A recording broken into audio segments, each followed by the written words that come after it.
સામાન્ય લોકોની જેમ ચાલી દોડી શકે અને ગરબે ઘૂમી શકે, પરંતુ આ સપનું દિવ્યાંગો માટે હંમેશા સપનું જ રહે છે। પરંતુ વલસાડ ખાતે માનવ સેવા સન્નિધિ ટ્રસ્ટ દ્વારા કૃત્રિમ પગનો શિબિર યોજાયો હતો। વરિષ્ઠ રાજપુરુષ તથા પ્રસિદ્ધ વિધિવેતા સ્વર્ગીય ડોક્ટર લક્ષ્મી મલ્લના પુણ્ય સ્મૃતિ નિમિત્તે કેમ્પ યોજાયો હતો।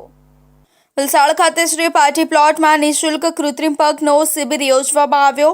જેમાં માનવ સેવા સન્નિધિ ટ્રસ્ટ દ્વારા ભારતભરમાં વિકલાંગ પગ વગરના લોકોને નિઃશુલ્ક કૃત્રિમ પગ આપવામાં આવે છે। માનવ સેવા સન્નિધિ વલસાડ ખાતે 1992માં ટ્રસ્ટનું રજીસ્ટ્રેશન કરવામાં આવ્યું હતું।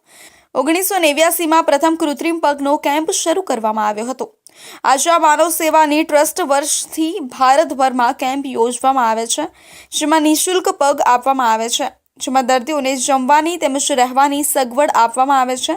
ન ચાલતા દર્દીઓને જ્યાં સુધી ન ચાલી શકે ત્યાં સુધી, એમને ચાલીને ન જાય ત્યાં સુધી રજા આપવામાં આવતી નથી। આ ટ્રસ્ટના સ્ટાફ વગર પગારે અહીં દર્દીઓને મદદરૂપ થાય છે।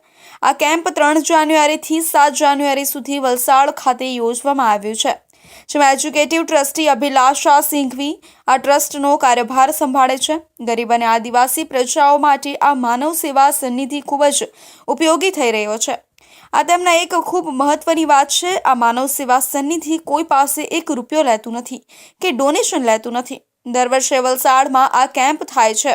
વધુમાં વધુ રજીસ્ટ્રેશન 500થી વધુ થાય છે। આ કેમ્પ ગુજરાત તેમજ ભારતભરમાં વિવિધ રાજ્યોમાં પણ થાય છે। માનવ સેવા સન્નિધિની શરૂઆત 36 વર્ષ પહેલાં આ વિસ્તારમાં સાઉથ ગુજરાતમાં કરી બહુ નાના પાયે કરેલી। પહેલાં શિબિરમાં લગભગ 59 પેશન્ટ્સ હતા જેમના પગ કપાઈ ગયા છે કોઈ પણ કારણથી। ડાયાબિટીઝમાં, રોડ એક્સિડન્ટ, ઇલેક્ટ્રિક શોક, સ્નેક બાઇટ, રેટ બાઇટ, દરેક કોઈ પણ કારણથી જેમના પગ કપાઈ ગયા છે એમના માટે પગ બનાવવામાં આવ્યા। એ શિબિરની શરૂઆત કરી તો મને લાગ્યું કે this is what I am made for. આના માટે જ મને ઈશ્વરે ઉતારી છે, કારણ કે શું કહેવાથી આ માણસ ચાલશે એ મને સમજાઈ ગયું હતું। મારો પગ જન્મથી નથી, અડધો કપાયેલો છે। મારા મમ્મી પપ્પા મને અહીં લઈ આવ્યા કેમ્પમાં, તો હવે મેં પગ પહેર્યો છે અને ચાલતો છું। કેટલા સમયથી પગ નહીં હતો અને પછી કેવી રીતે ચાલતા થયા? મારો તો એમ તો જન્મથી જ પગ નથી, પછી પગ મને લગાવ્યો તો મને ચાલતા તો નથી આવડતું, પણ મેડમ મારી એને ચોકલેટ એમ નીચે રસ્તા પર મૂકીને હું વણતો આજે ચાલતો થયો। કેટલા વર્ષથી થયા આ પગ લગાવીને? આજે મને મારા 26 વર્ષ થયા, તો 24-25 વર્ષ થયા છે મારે આ પગ લાગતો।